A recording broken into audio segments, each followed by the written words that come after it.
Hi guys. So ito naman yung sa restaurant and order management natin. So sa una sa unang line meron tayong menu which is list siya and wala siyang laman. So itong def print menu, ito function din to. So sa mga di nakakalam ng function, ito yung parang machine. Para siyang machine, parang yan yung gagawin niya. Tapos tatawagin natin siya mamaya. Tapos ayan, print lang siya ng menu. Tapos meron ditong if else, if not menu, print menu is empty. Yes.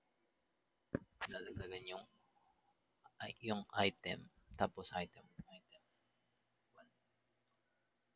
Tapos ito rin, yung function. Add menu item.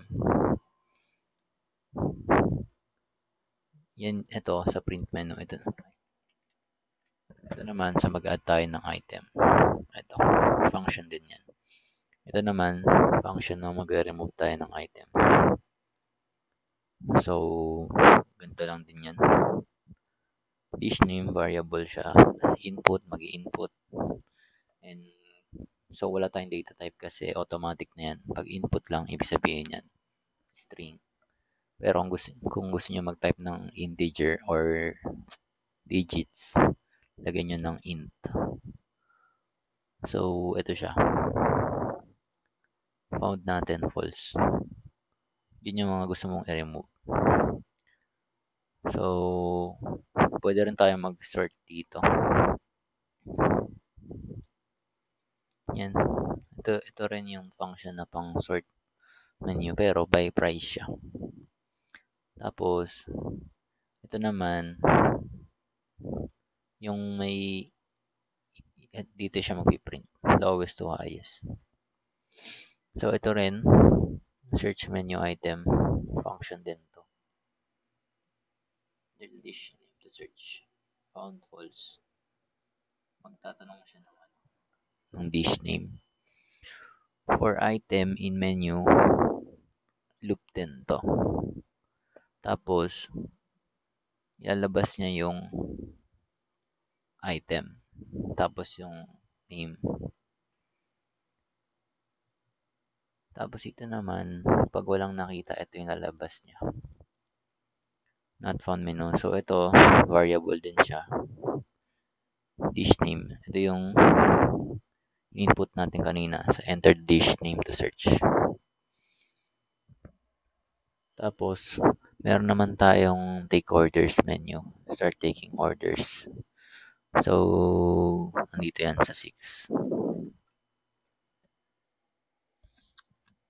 Sa orders, ano din siya. I-store niya rin yan sa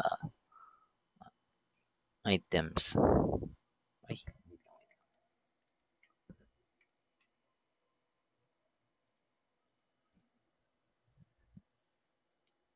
so, saan na ba tayo?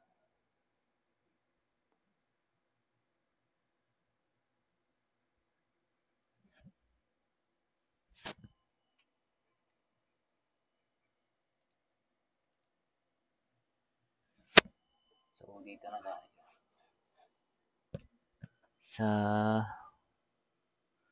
So, take orders. Yung 6 yan. So, ito pala. Infinite yung loop na ito.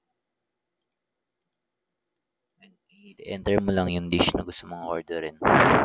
Ayan. Tapos, done. Pagtapos ng done, mag-break na yan. Ibig sabihin, end na yun ng loop. End na din ng ordering. For item in menus, dito ka magsa-search. Tapos, hanapin niya yung dish. Tapos, i-add na sa order yung list mo. Ay, i-add na yung in-order mo sa list. Tapos, magpiprint yan pagtapos niyang ma-add. So, pag hindi niya na-add, ito yun. Orders not available on menu. Tapos, mag-return na yan dun sa final list niya. Dito naman, display order summary. Dito, magdi-display yung mga in-order mo. So, loop orders, ito yun. Tapos ito lines para maganda tingnan. Yan yung total. Tapos ito naman yung main function natin. Ito na talaga yung pinaka-main. So, pag mag-ask siya dito, pag i-print siya, ito, print lang yan. Walang input yan. Dito ka lang mag-input. Choice is equals to input. Use an option. Pag 1, pag 1 yung pinindot mo, pag 1 yung tinype mo, pumunta ka ng print menu. Which is ito, sa pinakauna. Add menu item. Tapos then, kung ano lang yung tinype mo, halimbawa, kung ano lang yung tinype mo, if elif lang din yun. If else if. Kung ano yung tinype mo na number dito, ay nakalagay din yung variable dito sa baba. Yun lang yung tatawagin niya. Pag hindi naman, pag wala naman sa choices yun, ito yung lalabas. Invalid choice. Tapos, ito pala sa orders, sa choice 6, take orders, if orders, summary orders. Pag wala kang in order, ito yung lalabas. Sa 7 naman, exit na system. Ito na yung pinaka-exit na.